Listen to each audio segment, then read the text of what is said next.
18. Sorry. 18 kalau tidak salah ya. Aduh, ini angka 8 ku agak error nih. Oke. 2 Petrus 1 ayat 18 ya. Suara itu kami dengar dari surga ketika ia bersama-sama dengan dia di atas gunung yang kudus.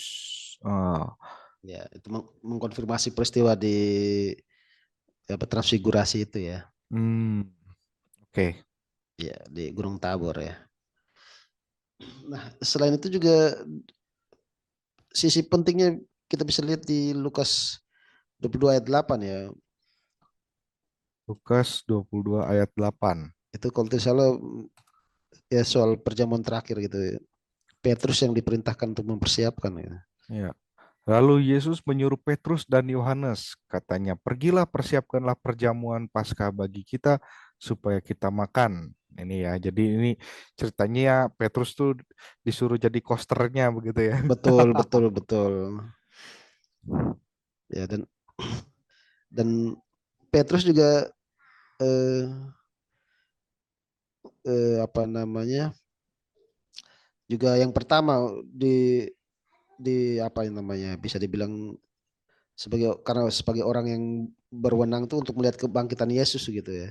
Hmm, Nah, ya, itu bisa itu di Lukas 24 ayat 34 dan diakui oleh Paulus juga di 1 Korintus kalau tidak salah. sorry, ini yang Lukas Ah, ah, 24 ah, 34 ya. Kata mereka itu sesungguhnya Tuhan telah bangkit dan telah menampakkan diri kepada Simon ya. ya Ini ya, betul. Coba 1 Korintus bab 15 ayat 5 Om. 1 Korintus berapa? 5 ya? 15 ayat 5. 15 ayat yang kelima. Oke.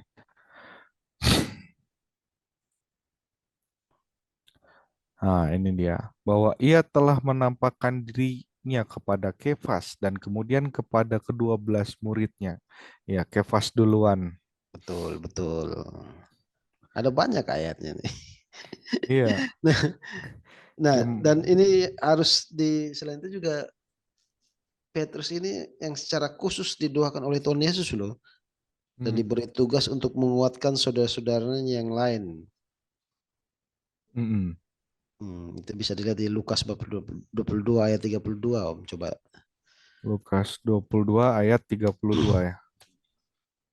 Oke. Tetapi aku telah berdoa untuk engkau supaya imanmu jangan gugur. Dan engkau jikalau engkau sudah insyaf, kuatkanlah saudara-saudaramu. Ya, benar sekali. Kuatkanlah saudara-saudaramu. Luar biasa ini dalam sekali loh ini ayat yang ini Om. Mm-mm. Menguatkan saudara-saudaramu. Iya.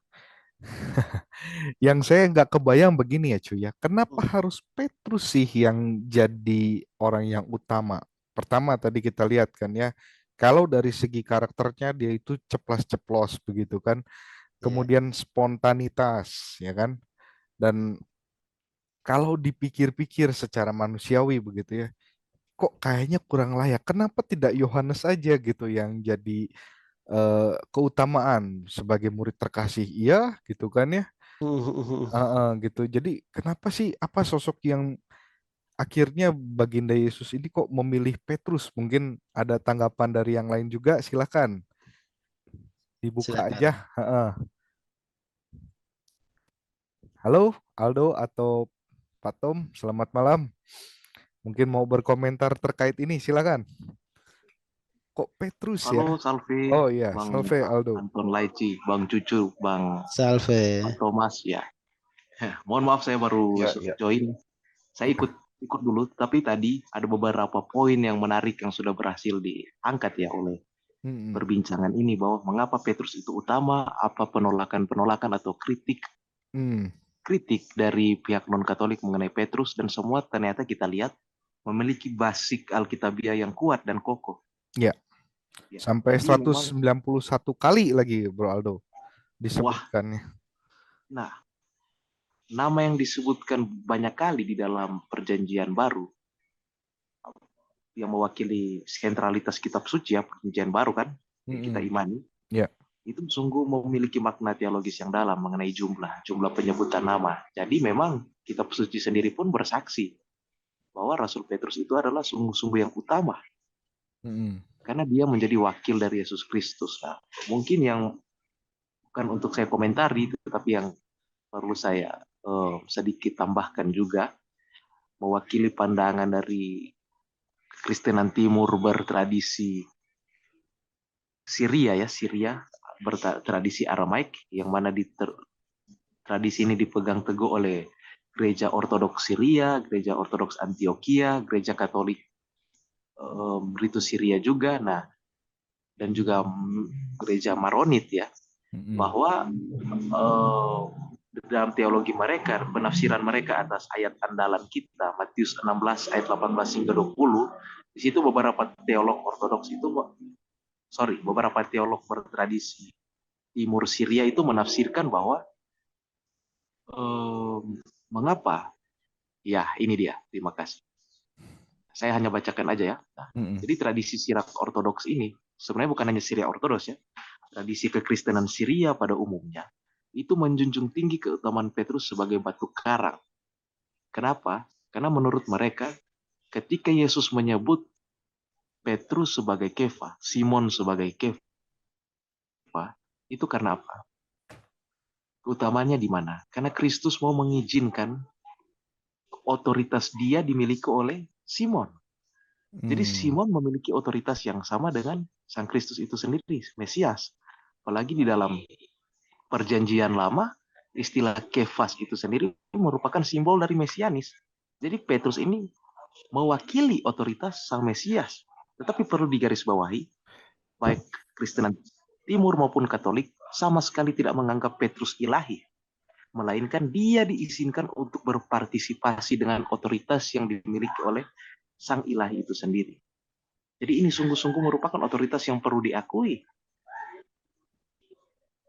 oleh semua yang mengaku kekristenan. Mungkin itu tambahan saya. Terima kasih. Oke, Kita lanjutkan dulu ya diskusinya. Saya kembalikan. Oke, terima kasih Bro Aldo.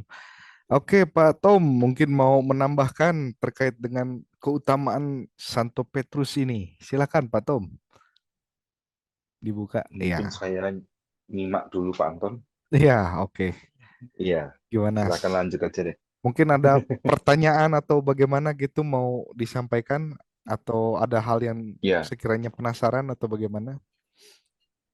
ya memang ya yang selama yang saya tahu sih memang ya Petrus kalau di gereja kita memang adalah sesuatu yang utama karena kalau saya setuju juga dengan Bang Aldo kalau ada pembahasan nama Petrus disebut berkali-kali itu sudah ciri bahwa dia punya peran yang penting kan gitu ya. Ya kalau mungkin komunitas yang lain ada yang istilahnya yang non Katolik ya. Kalau mereka kurang yakin dengan ayat yang sudah jelas-jelas sih, yang di mana tadi Matius ya kalau nggak salah ya, Ya. yang ya itu, ya mereka kan bisa menerjemahkan dengan saya lihat kok lebih ke arah ini hanya sebuah kisah gitu kan, bukan berlaku seterusnya gitu loh. Ya, itu yang saya lihat aja sih. Ya tapi mungkin kalau kita jelas mengimani bahwa Tuhan Yesus sudah memberi otoritas dan kunci kerajaan surga, ya saya rasa dengan segala kelemahannya, kalau bagi saya sih, ya itu berarti Alkitab menyajikan hal yang real gitu, bukan dipoles-poles. Jadi Petrus harus sesuatu orang yang tanpa salah kan? Kan kita juga ada di kisah para rasul kan dia juga berdebat dengan ini ya, ditegur oleh Paulus ya kalau nggak salah. Oh iya, yang Iya kan? Ya betul. kan, karena dia mungkin mengambil keputusan yang tidak sesuai. Padahal kalau kita mau pikir-pikir, lah kok bisa ya Petrus sampai seperti itu dan Paulus yang tidak secara langsung mengikuti perjalanan Tuhan Yesus, ya kan? Tapi dia boleh meluruskan seorang Petrus. ya gitu. Ya itu mungkin yang dengan yang di luar komunitas kita juga menjadi pertanyaan gitu, gitu Pak. Ya, Ya mungkin itu aja lah mungkin yang bisa saya sampaikan. oke. Terima kasih Pak Tom. Ya, Oke. ya untuk Bang Cucu bisa dilanjutkan lagi. Jadi tadi ada hal menarik juga ya dari apa yang disampaikan Pak Tom gitu kan terkait ada juga kelemahan sisi Petrus ya ketika ada insiden Antioquia gitu kan di situ kan seakan-akan berlaku tanda petik munafik begitu ya kan antara Petrus salah satunya yang mana waktu itu dia makan dengan orang Goyim begitu kan ya Iya, iya, betul. dan akhirnya nanti terselesaikan juga masalah konflik itu di Konsili Yerusalem kurang lebih begitu ya cuy ya ceritanya ya Ya, silakan. sebentar. Ada telepon saya angkat bentar, Om, ya. Oh Bentar. iya, oke oke. Bung Aldo mungkin mau menambahkan terkait dengan ini?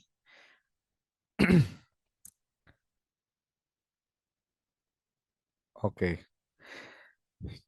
Jadi memang unik ya kalau kita menelisik dari Rasul Petrus ini atau Santo Petrus ini gitu ya. Satu sisi karakter yang kembali lagi spontanitas begitu ya. Terkadang juga gerusak-gerusuh gitu kan. Gegabah juga bisa dibilang gegabah gitu. Tap- Dan itulah yang menyisakan di saya ya, Bro Aldo, Cucu dan Pak Tom, eh, kok Tuhan mau ya memilih karakter unik seperti Petrus ini gitu. Oke, silakan Bro Aldo. Saya kembali. Oh, ya, oke. Gimana Bro Aldo? Tadi sudah di unmute. Mau